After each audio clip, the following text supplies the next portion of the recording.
Assalamualaikum warahmatullahi wabarakatuh. Perkenalkan, nama saya Kamila. Di sini saya akan menjelaskan apa itu manajemen resiko proyek.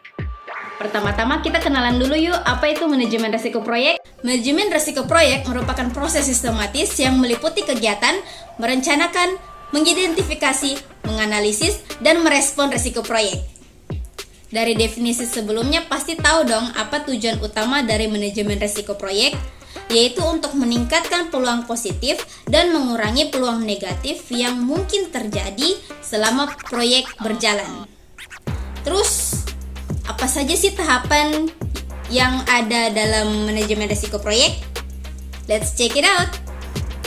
Dikutip dari Tom's ID, ada 11 tahapan manajemen risiko proyek. Kita cek satu-satu yuk.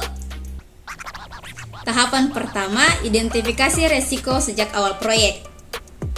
Ini sangat dianjurkan, karena kenapa? Kita harus memahami beberapa pertanyaan yang bakal diajuin. Nah, apa saja ya pertanyaan-pertanyaannya? Yang pertama, apa daftar kemungkinan risiko proyek yang bakal terjadi?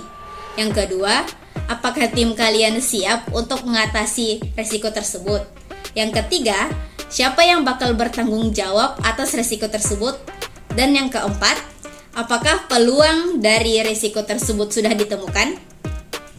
Tahapan kedua yaitu komunikasikan resiko dengan project stakeholder. Sebelum memulai proyek, seluruh orang yang berperan penting dalam proyek tersebut harus tahu apa saja resiko-resiko yang terjadi. Misalnya sponsor itu harus tahu resiko apa saja yang bakal terjadi di masa depan supaya mereka tidak bakal kaget kalau saja resiko tersebut terjadi. Tahapan ketiga, pertimbangkan positive risk dan negative risk. Tidak hanya di kehidupan sehari-hari ya, ada dua sisi. Di manajemen risiko proyek juga ada dua. Yang pertama, positive risk, yaitu risiko positif yang berupa opportunity. Terus yang kedua, ada negative risk atau risiko negatif yang berupa kelemahan atau weakness dan ancaman atau threat. Keduanya ini harus dipertimbangkan ya keberadaannya.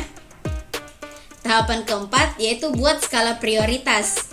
Nah, dampak-dampak risiko proyek pasti berbeda-beda. Jadi kita harus tahu yang mana yang memiliki dampak besar dan yang mana yang memiliki dampak kecil.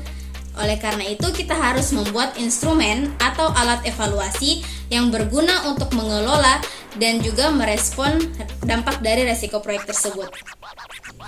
Tahapan kelima yaitu buat penilaian risiko sebelum mencoba memecahkannya. Nah, di sini kita harus tahu akar masalah atau penyebab dari risiko tersebut itu berada di mana. Apakah masih di tingkat individu atau sudah jauh di atasnya. Tahapan keenam yaitu rencanakan respon risiko yang tepat.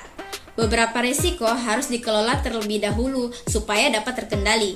Nah, apa saja hal-hal yang mencakup dalam respon risiko? Ini dia.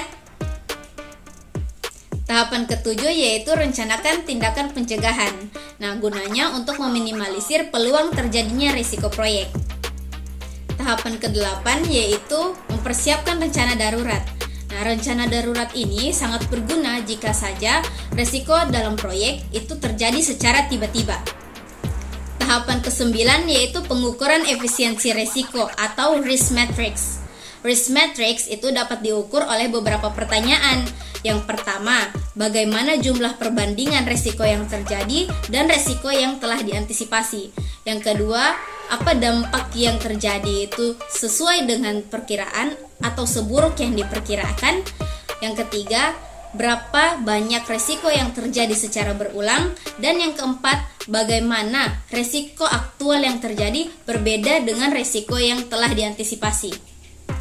Tahapan ke-10 yaitu audit risiko atau risk audit. Nah, ini gunanya untuk meningkatkan efektivitas manajemen risiko dalam suatu perusahaan. Dan yang terakhir, pemantauan dan pengendalian risiko.